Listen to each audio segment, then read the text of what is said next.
There is a question that gets asked constantly when people first encounter Revelation 6, and the question is almost always wrong, not in what it is asking, but in where it is looking, because the question, when will the four horsemen ride, assumes that the most important thing about these riders is their timing, when the most important thing about them is their authorization, their origin, the hand that holds the scroll from which they emerge. And to find that hand, you do not begin in chapter 6 at all. You begin one chapter earlier, in a moment so quiet and so devastating that John, the apostle who had walked with Jesus for 3 years, stood at his empty tomb and leaned against his chest at supper, did something he had not done at any other point in this entire vision.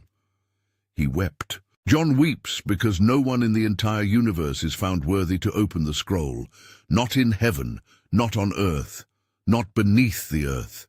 The census is total. The silence it produces is not a pause in the vision. It is a verdict.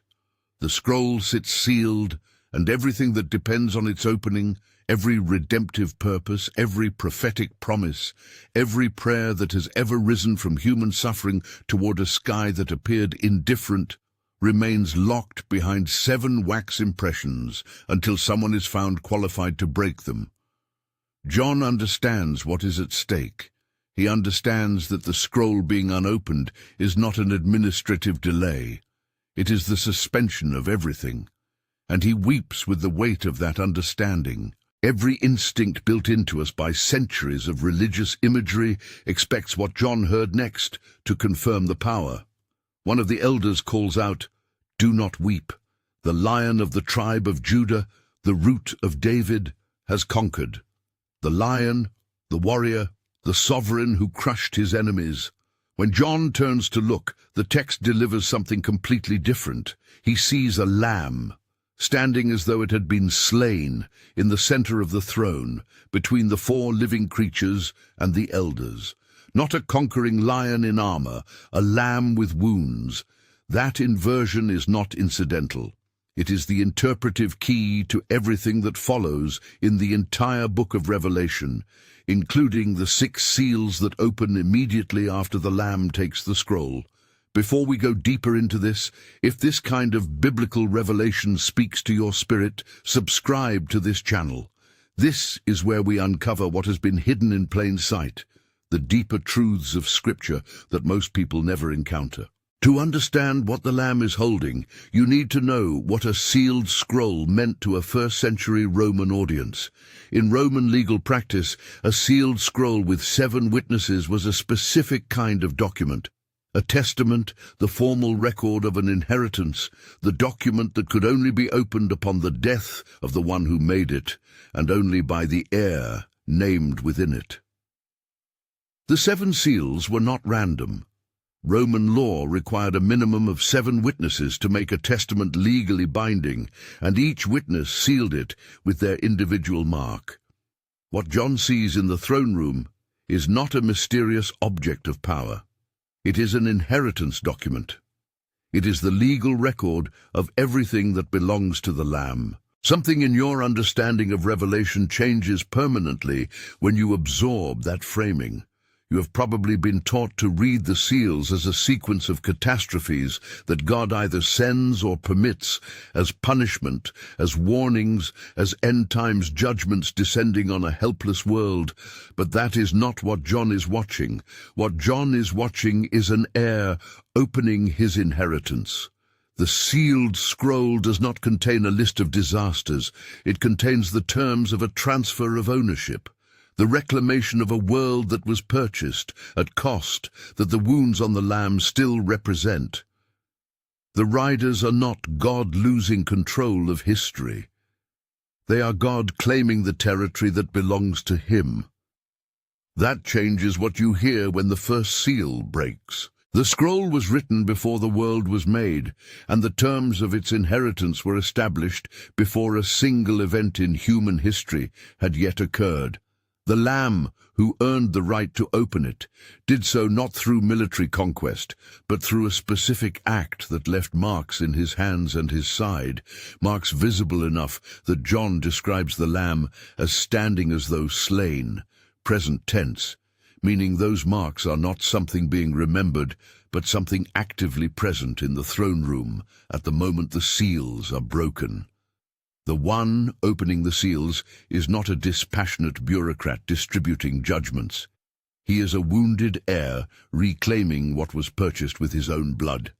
And every seal he breaks is a direct act of that authority. 24 elders fall down.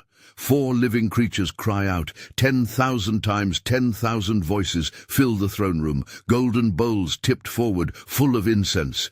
Which is the prayers of the saints? Your prayers are in those bowls.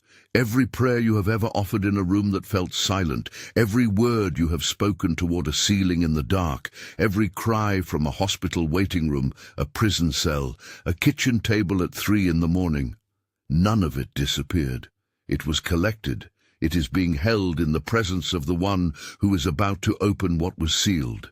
The throne room is not indifferent to what you are carrying. It has been holding it. Who calls the riders? The text is precise on this point, and the precision matters. When the Lamb breaks each of the first 4 seals, it is one of the 4 living creatures, the creatures who stand in the immediate presence of the throne, who never stop saying, "Holy, holy, holy is the Lord God Almighty," who speaks the command, "Come." Not Satan, not an angelic adversary, not a rogue force operating outside divine permission. The creatures nearest to the throne, acting on behalf of the Lamb who just broke the seal, summon each rider forward. Every horseman who enters Revelation 6 enters because the throne authorized him to enter. The agency of these riders traces directly back to the one who was found worthy and no one else.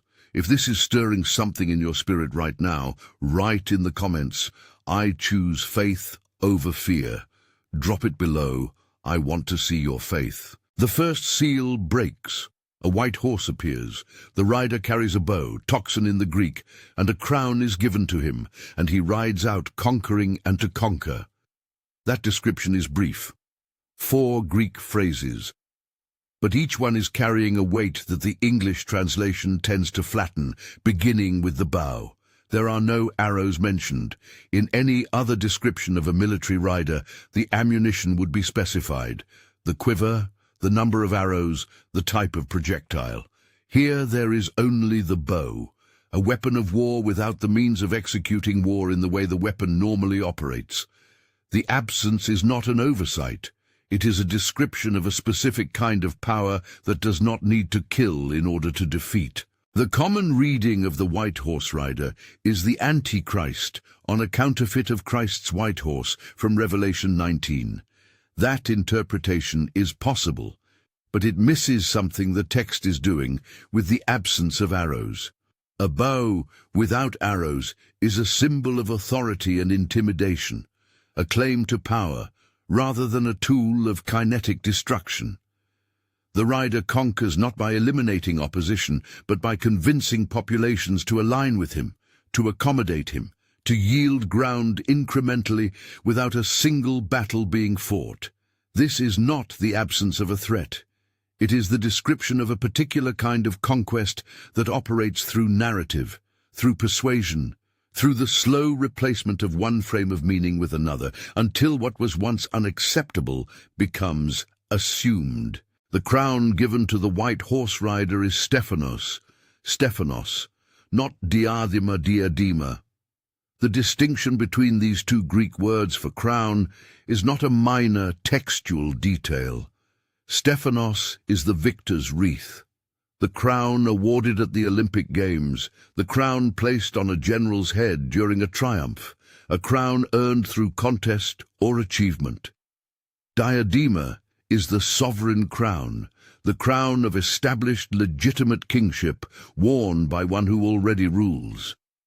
When the white horse rider is given a Stephanos, the text is identifying his status precisely. He is not yet a king. He is a victor pursuing kingship. He is in the process of conquering, which is exactly what the text says. He went out conquering and to conquer. His authority is still ascending. It is not yet complete. First-century Roman readers, hearing the word toxin, the bow, would have had a specific visual association. The Parthian Empire, on the eastern frontier of Rome, was famous throughout the ancient world for its mounted archers, men who could fire from horseback with precision while riding at full gallop, including in the opposite direction, the famous Parthian shot that struck enemies while appearing to retreat. Parthian archers did not need to close distance to destroy. They operated at range, creating fear and submission through the credible threat of force rather than through constant direct engagement.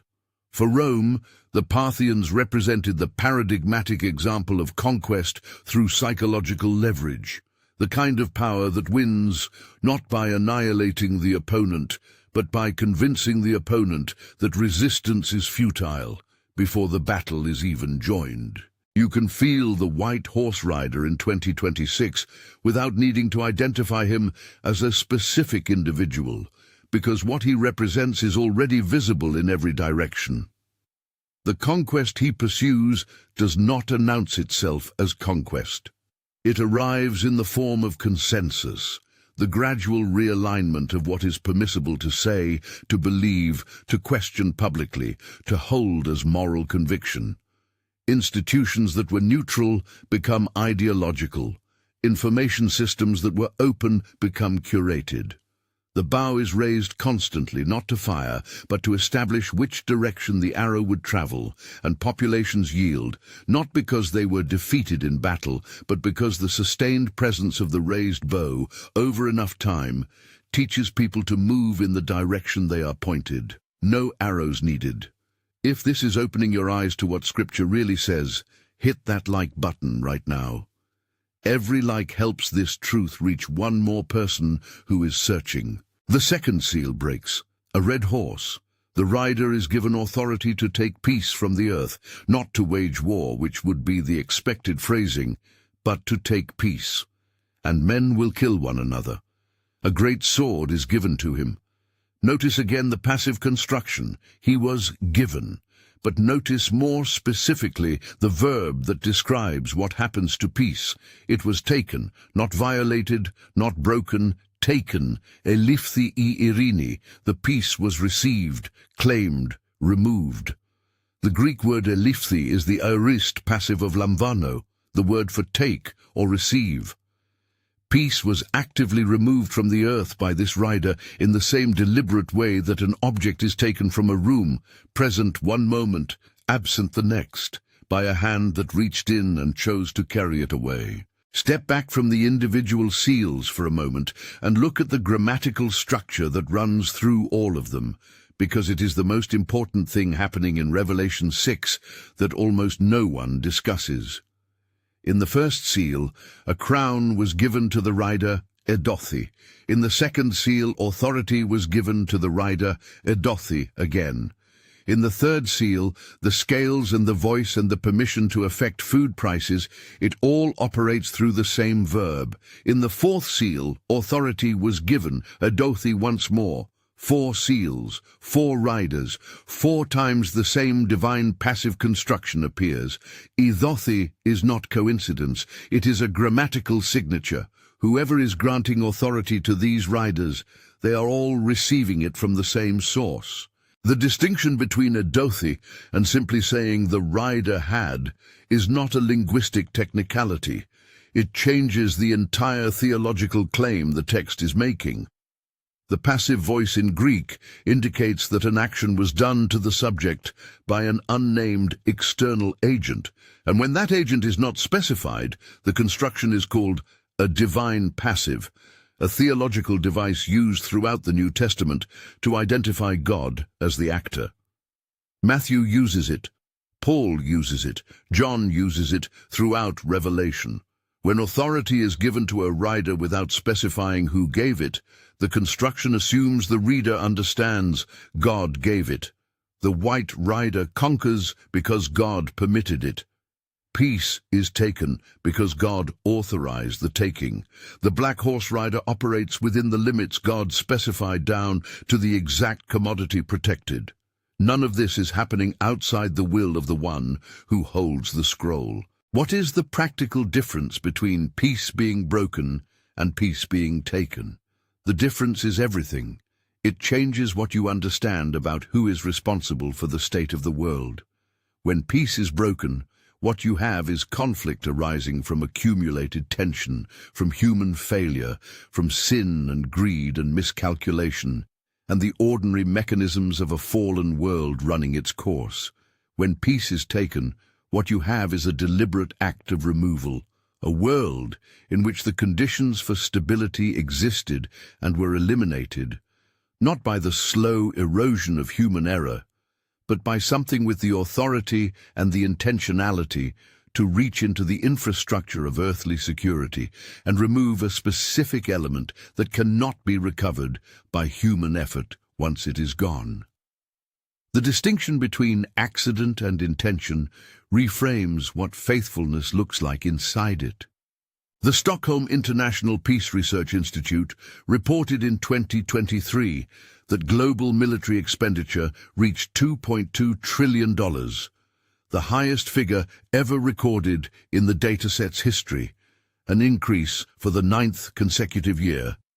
The Armed Conflict Location and Event Data Project tracked over 200 active armed conflicts globally in 2024, spanning every inhabited continent. What is notable is not the number of conflicts alone, but the collapse of the frameworks that had previously been built to contain them. Multilateral institutions rendered ineffective, ceasefire agreements violated within hours of being signed, diplomatic channels producing documents that no longer carry operational weight. The infrastructure of peace, which had been constructed over decades through treaties and organizations and international norms, has not eroded gradually. It has been dismantled in a way that looks exactly like taking. If you have been feeling like there is more to Scripture than what you have been taught, like pieces of the puzzle are still missing, I left something for you in the first pinned comment. It is for those who are ready to go deeper. The third seal breaks. A black horse. The rider holds a pair of scales, the kind used in a market to weigh grain, the standard commercial instrument of food distribution. A voice comes from the center of the four living creatures, from the throne itself, and it specifies a price. A choinix of wheat for a denarius, 3 choinixes of barley for a denarius. Then the voice adds something that seems completely out of place given what it just described. Do not harm the oil and the wine. Scales for measuring food. A denarius as the unit of exchange. Specific commodities protected and specific commodities rationed. This seal is not about famine in the way that word typically functions. It is about a specific economic arrangement. The arrangement of survival rationing distributed through a market structure that already favors those who hold capital. The choinix was a unit of measurement in the Roman world that a first-century reader would have recognized immediately. It was the daily grain ration allocated to a Roman soldier, approximately 1 quart of grain, sufficient to sustain 1 adult for 1 day if baked into bread. A denarius was the standard daily wage for a laborer. The voice from the throne is describing a specific economic condition. A working person laboring a full day would receive wages sufficient to purchase exactly 1 day's worth of food for themselves. Nothing more, nothing left over for the next day, nothing for any other expense, nothing for family, nothing for the possibility of saving. Every day begins at 0. Every day ends at 0. The margin between survival and hunger is a single day's work, every day indefinitely. Most readers assume the scales in the third seal represent justice, the familiar image of balanced judgment, the weighing of actions against a moral standard.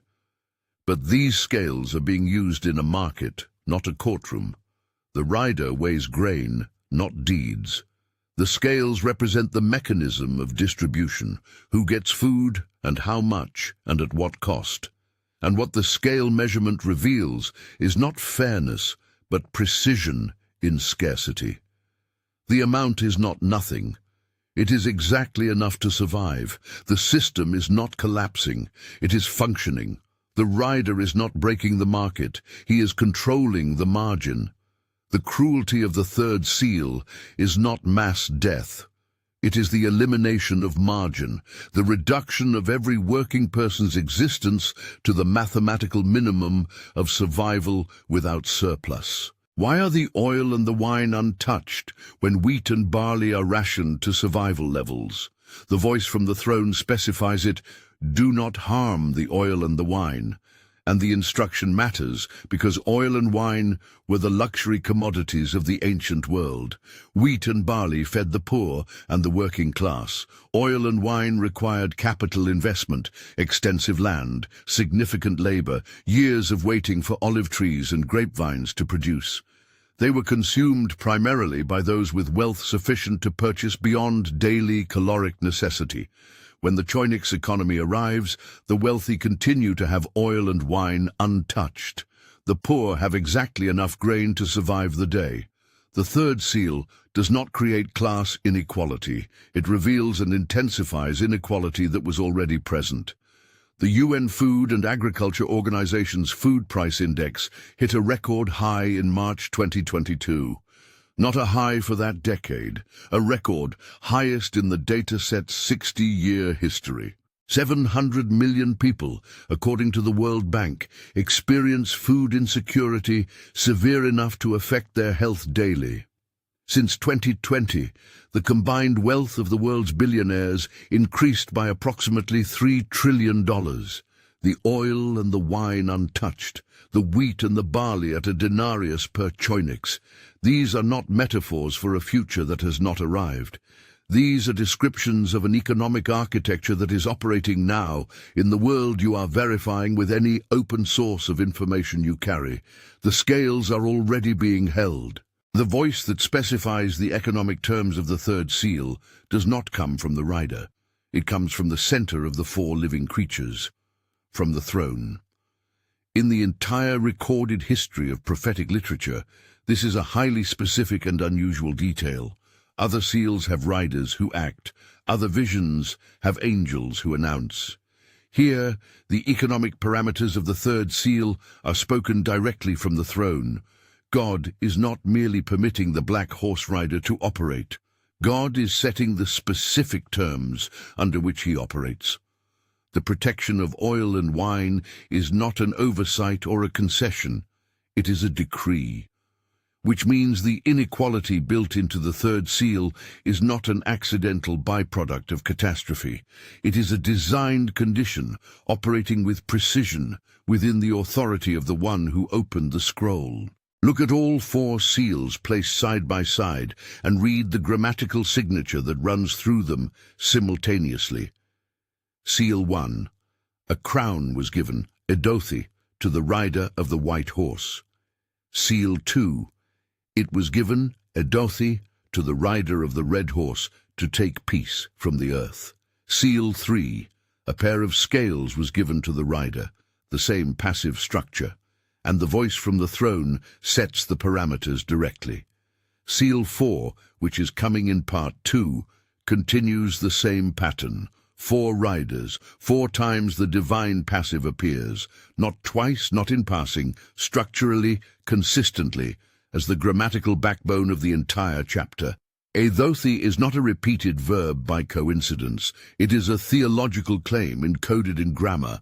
Every rider operates under the same authority, and that authority is not theirs. The popular reading of Revelation 6 treats the 4 horsemen as forces of destruction, that a good God either fails to stop or reluctantly permits while looking for an exit.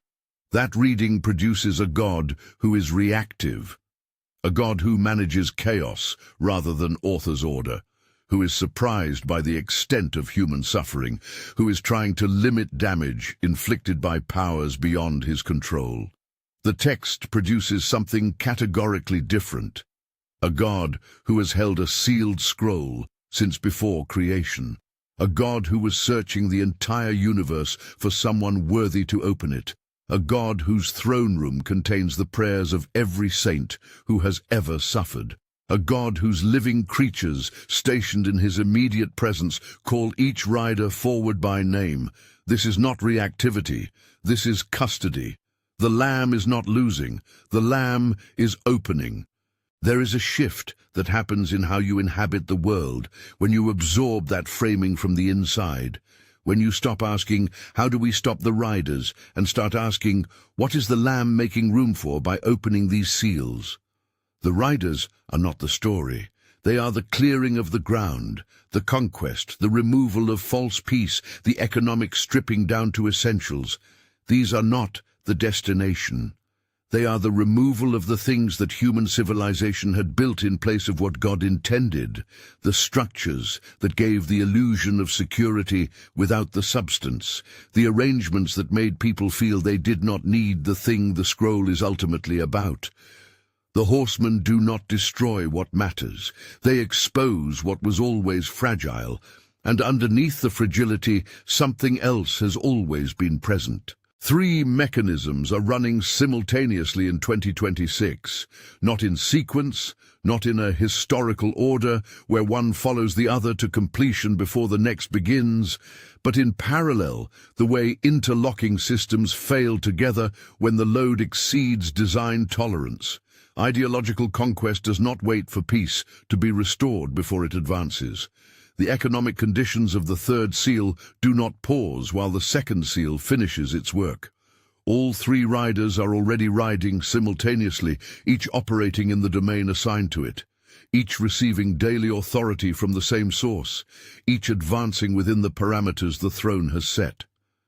The three seals together are not a countdown to catastrophe. They are a simultaneous disclosure, the world stripped of the illusions that made it feel stable, revealing what was always underneath. The scene in Revelation 5, the weeping and the Lamb and the sealed scroll, was not a prologue inserted for dramatic effect before the real content of chapter 6 begins.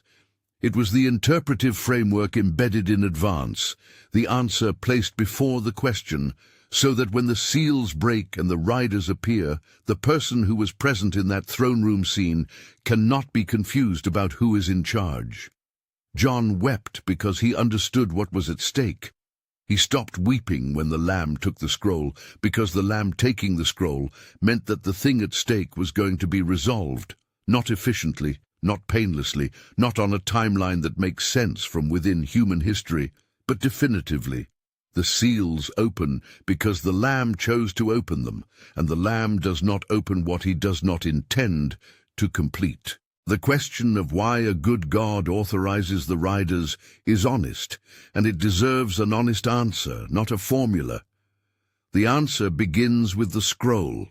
The scroll is an inheritance document, the formal legal record of what belongs to the Lamb, what was purchased, what must be recovered before the transfer of ownership is complete. The seals do not open arbitrarily. They open because the terms of the inheritance require it, because everything written inside the scroll must happen before the Lamb's authority is fully expressed over the territory that is legally his. The riders are not punishments imposed on a world that refused God. They are the legal process by which what belongs to God is formally recovered. The reclamation of territory from systems that operated as though it was theirs when it never was. Irenaeus, writing in the 2nd century, was one of the earliest theologians to engage systematically with the seals of Revelation. Against the Gnostic reading that separated the God of the Old Testament from the God of Revelation, Irenaeus argued that the seals describe the present experience of the Church across historical time, conditions that the people of God would live through, not merely observe from a safe distance. Origen, reading slightly later, described the seals as possessing multiple layers of fulfillment, patterns that recur across history because they describe something structural about how God works in the world, not merely a single sequence of future events.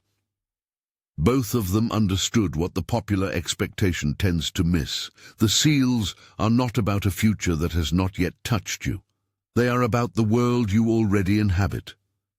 The expectation embedded in most Western evangelical teaching about the end times is that God protects his people from the seal judgments.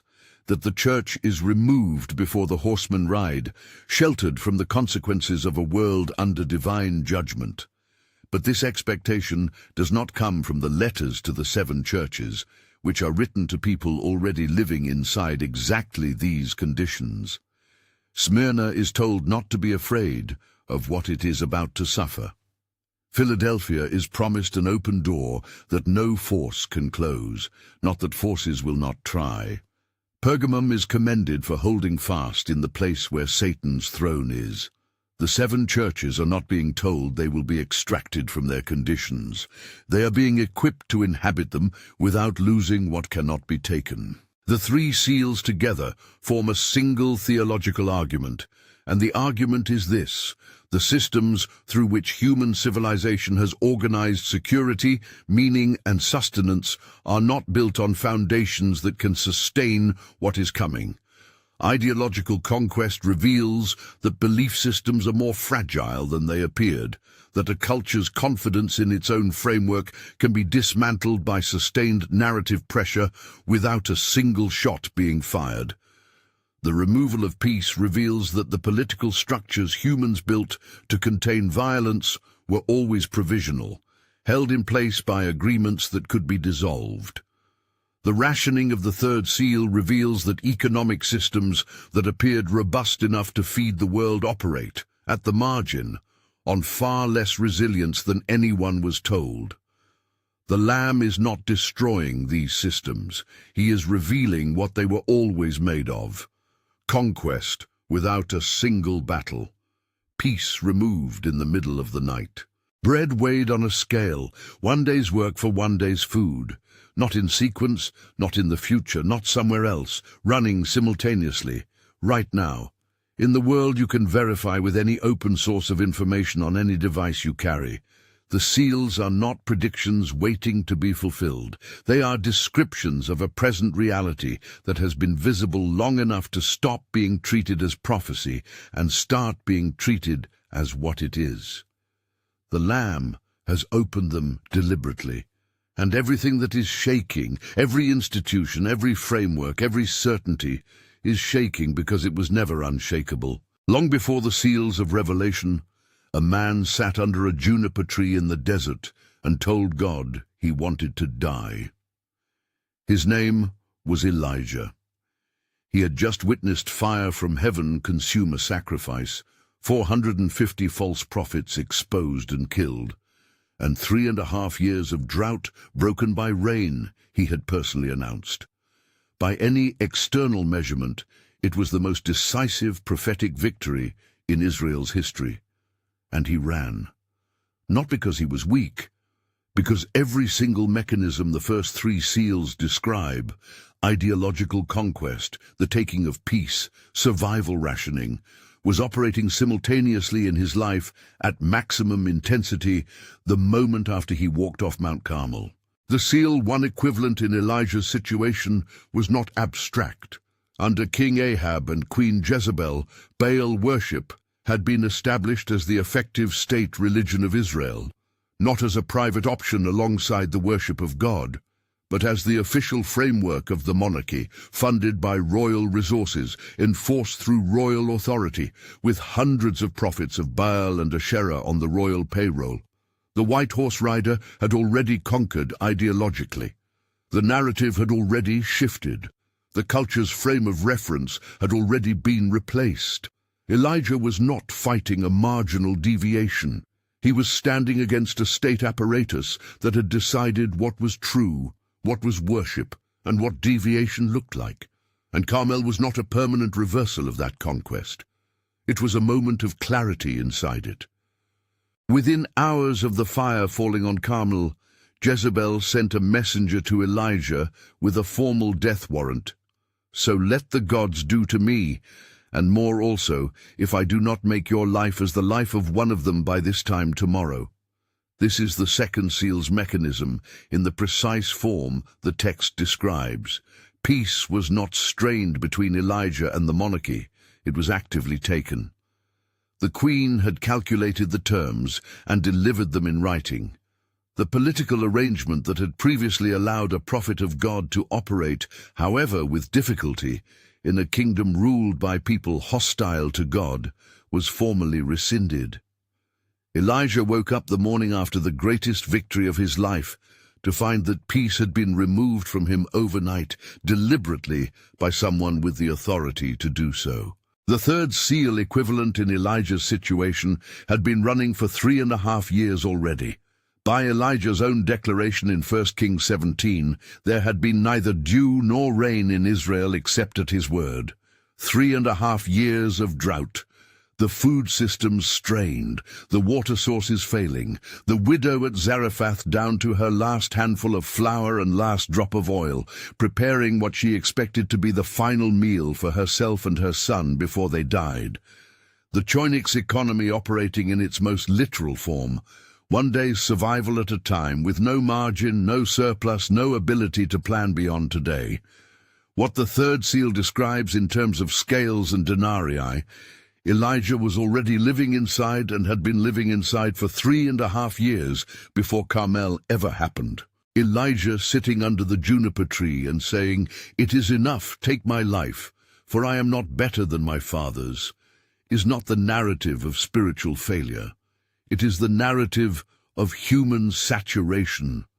A person can only hold so much before the load exceeds capacity, and Elijah had been holding conquest, taken peace, and survival economics simultaneously for years before he arrived at the desert. The thing that breaks him is not Carmel. It is the fact that nothing changed after Carmel. The ideological conquest continued, the death warrant arrived, the drought had already been running. Victory in the throne room of God does not automatically translate into immediate relief on the ground below. And Elijah, sitting under that tree, is experiencing exactly what every person living inside seal conditions eventually faces: the exhaustion of sustained faithfulness with no visible resolution in sight. What comes to Elijah under the juniper tree is not a theological argument. It is not a rebuke for weakness, or a vision of future vindication, or a strategic plan for what to do next about Jezebel. An angel touches him, and what the angel brings is bread, freshly baked bread, and a jar of water set at the head of the sleeping prophet. Not prophecy, not strategy, not explanation. Food, physical, material, present moment sustenance for a person who has reached the end of their capacity. The God who governs the economic parameters of the third seal, who set the terms of what the Choinik's riders distribute and protect, chooses to respond to his exhausted prophet by providing what the third seal restricts. Inside the very system that withholds margin, God has the authority to grant it. The angel's words, when Elijah wakes, are worth holding precisely. "Arise and eat, for the journey is too great for you." Not, "You should have been stronger." Not, "This is what you get for running." Not, "The situation is actually not as bad as you perceived it." The angel does not correct Elijah's assessment of his condition. He validates it. The journey is too great. Not too great for God, but too great for you. For the specific human person sitting in this desert at this moment with these particular limits and this particular level of depletion. Divine provision does not come attached to a standard of worthiness. It comes because the journey is real, and the journey is long, and you need what you need in order to continue. The angel's assessment of Elijah is not criticism. It is accurate compassion. He rises, he eats, he lies down again. The angel returns a second time, a second touch. Not because the first was insufficient, but because the journey ahead requires more than one meal can give.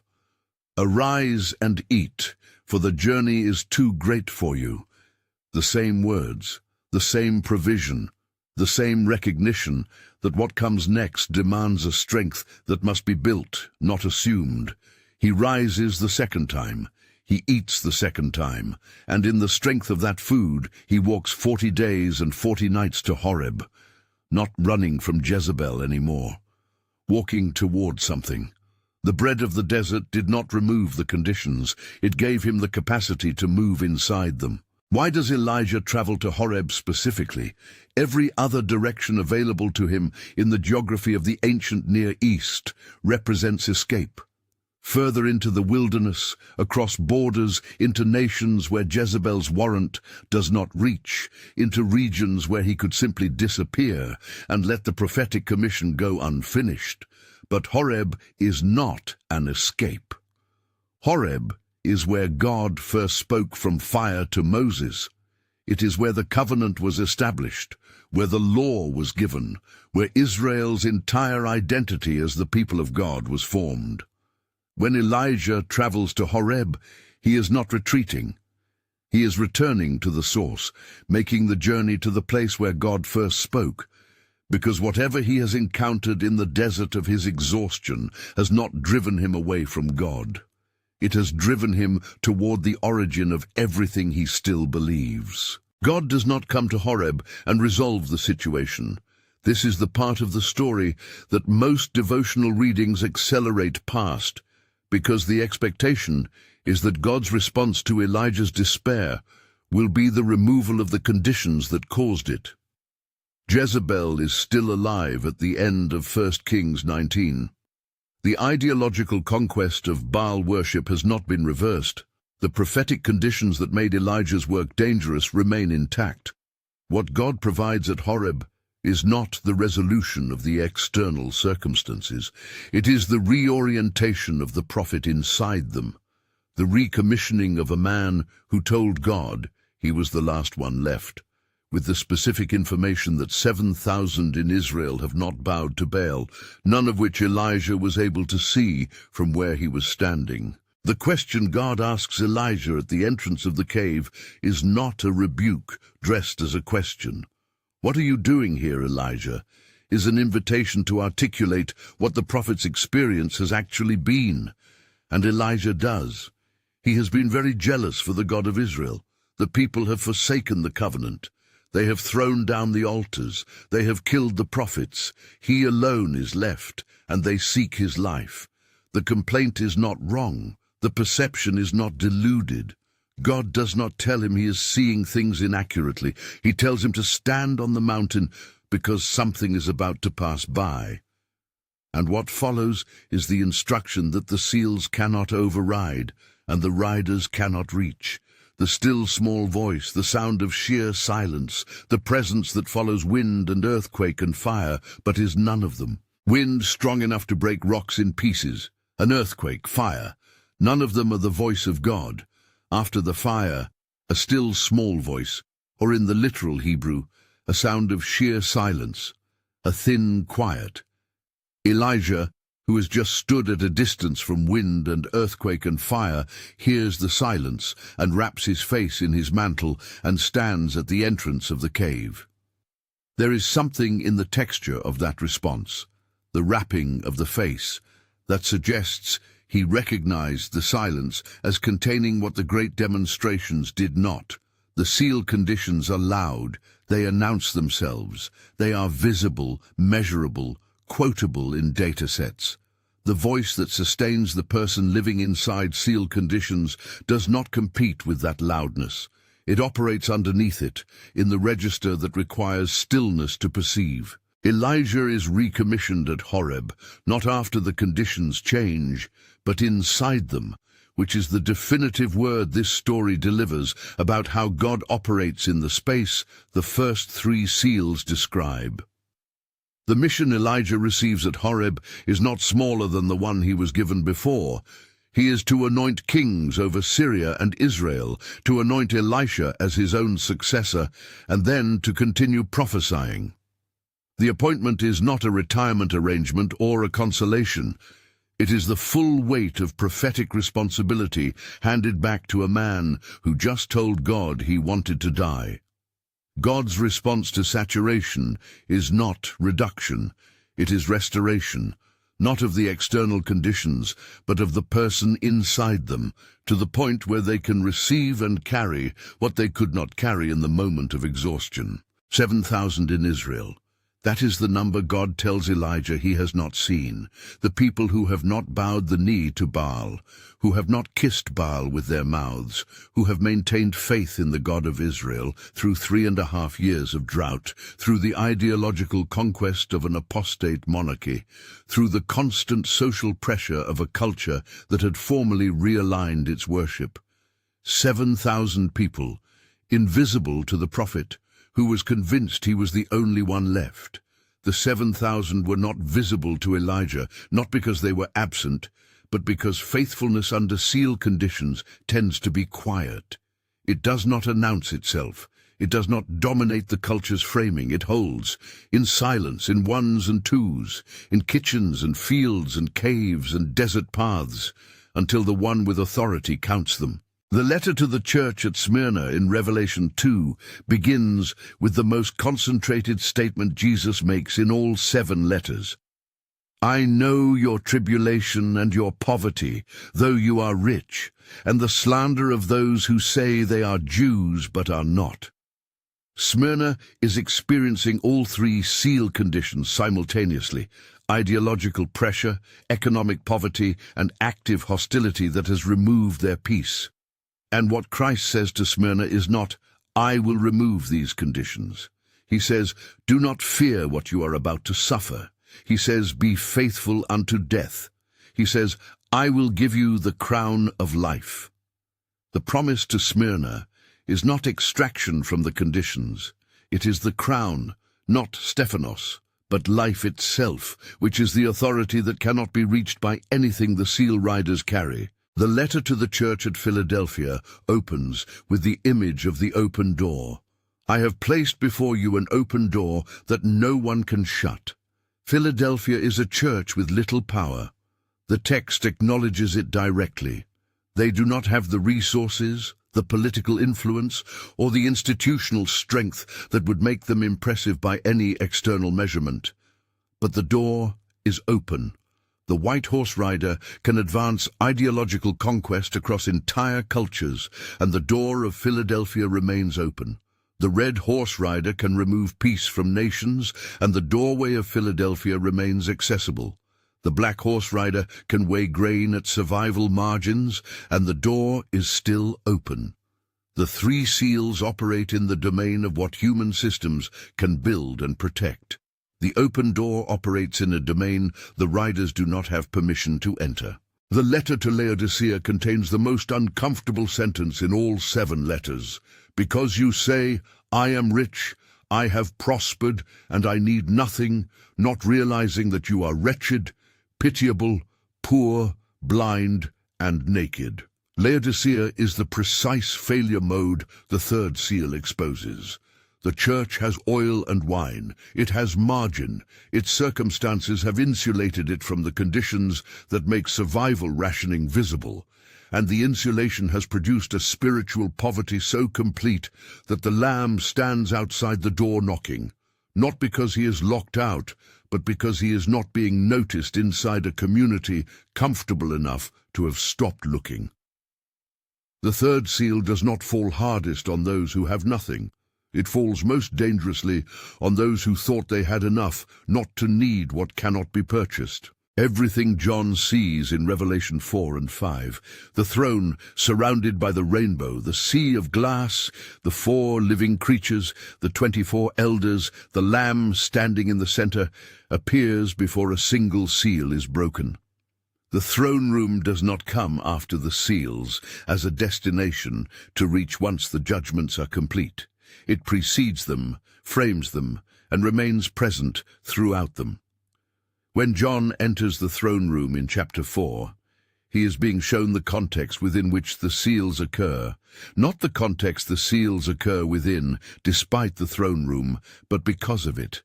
Every seal that breaks from the hand of the one who is seated at the center of the scene. John was shown before any of it began.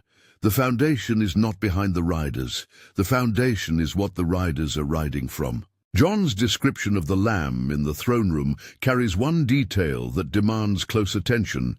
The Lamb is standing, estikos or sesphagmenon, standing as though slain. The participle is present active, not past passive. It does not say who had been slain.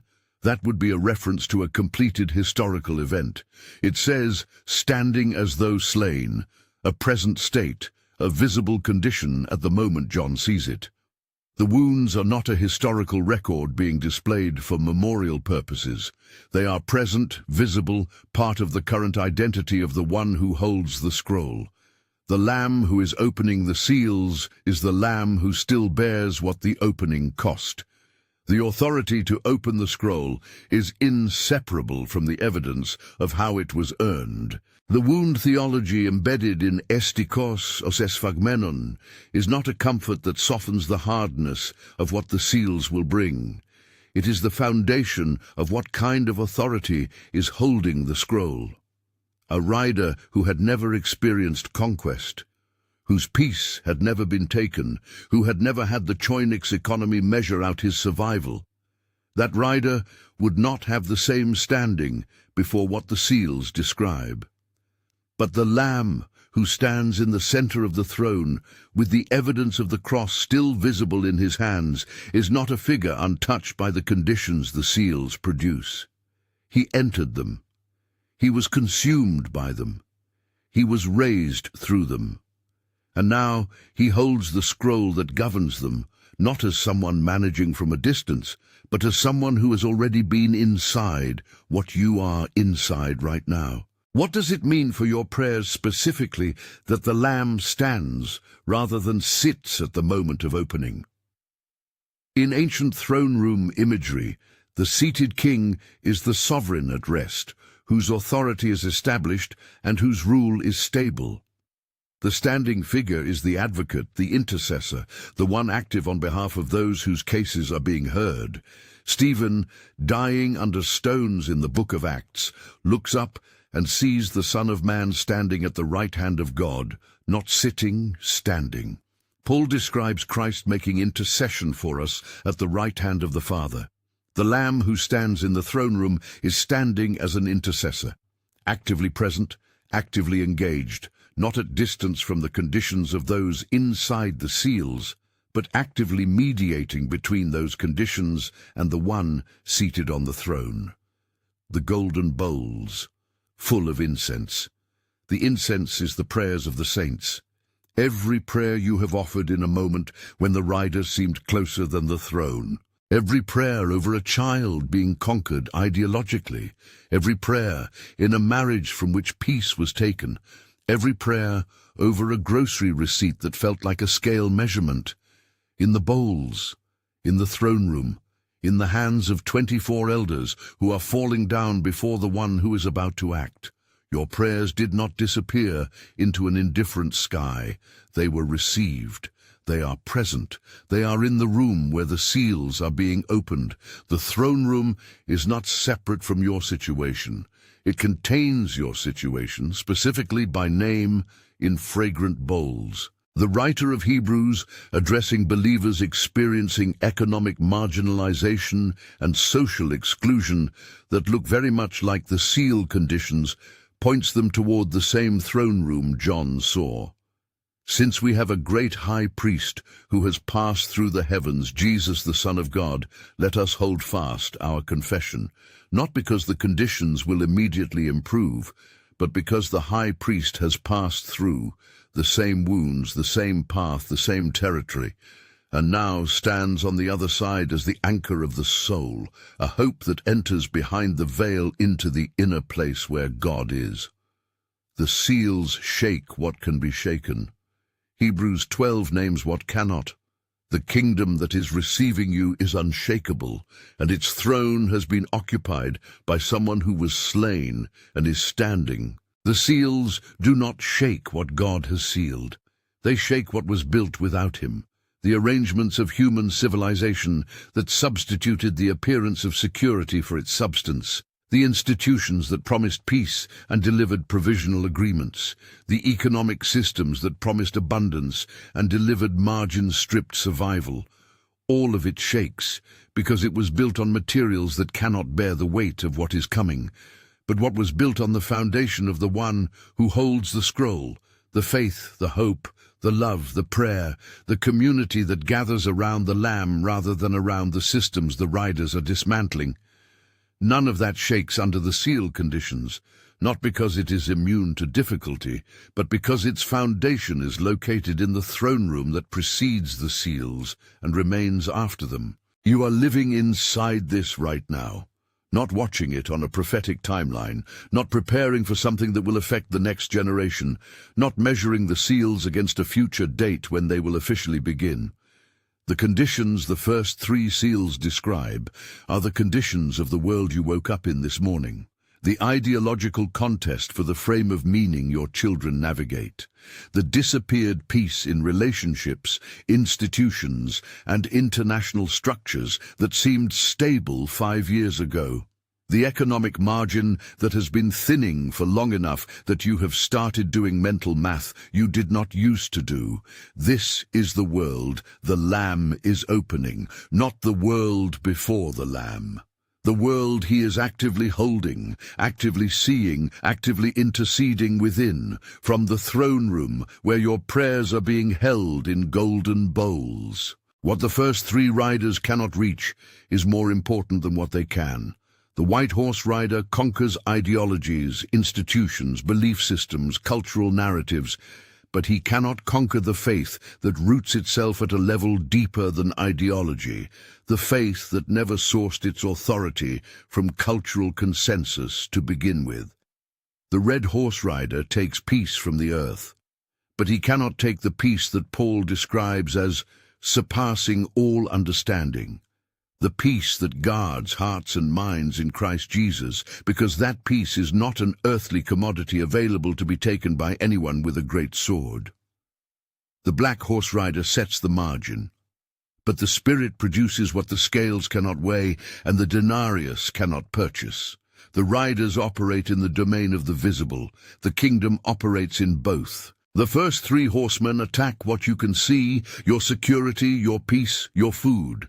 Everything they carry is aimed at what is external, material, social, measurable. The 4th horseman in part 2 attacks something no bunker can protect, something no wealth can insulate, something that the first 3 riders together have been preparing the ground for. His name is Death, and Hades follows close behind him, and his authority extends to a domain that the previous 3 riders never touched. That is where part 2 begins, with the seal that the first 3 have been setting the stage for, and with the question of what it means that even death itself operates under the same adothi that authorized the first 3 riders. If you stayed until the end, write in the comments, "Jesus, you are my peace." I've placed another video on your screen right now, your next step on this journey. Thank you for watching, and I will see you in the next video.